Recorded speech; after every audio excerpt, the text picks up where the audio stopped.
درود و احترام، غفاری هستم. در ابتدا تشکر میکنم که به کانال من سر زدید، وقت گذاشتید و سپاس ویژه که اینجا رو انتخاب کردید. قراره با هم بریم به سراغ موضوعات جذاب و کاربردی.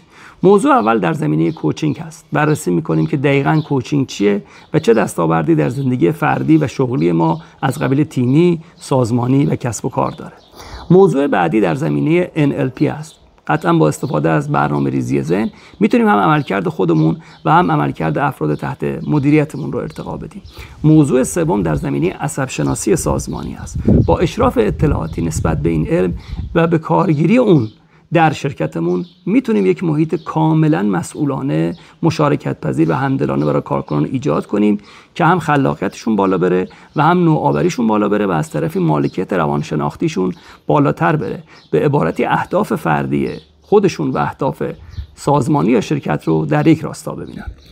موضوع بعدی هم در زمینه مدیریت و مباحث رفتار سازمانی است. با اشراف اطلاعاتی نسبت به این علم و به کارگیری محتویات این علم در عمل میتونیم یک مزیت رقابتی برای شرکتمون ایجاد کنیم که نسبت به رقبامون سودآوریمون بالاتر بره. مطالبی که ارائه میشه خدمتتون حاصل تقریبا 3 دهه تجربه زیسته است که امیدوارم مثمر ثمر واقع بشه.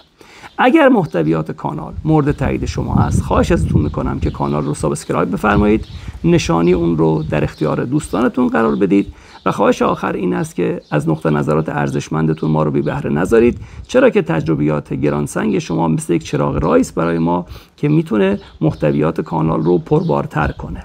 انشالله تو این مسیر در کنار شما هستیم، هم نورد، همگام و همدل. موفق و پیروز باشید. خدا نگهدار.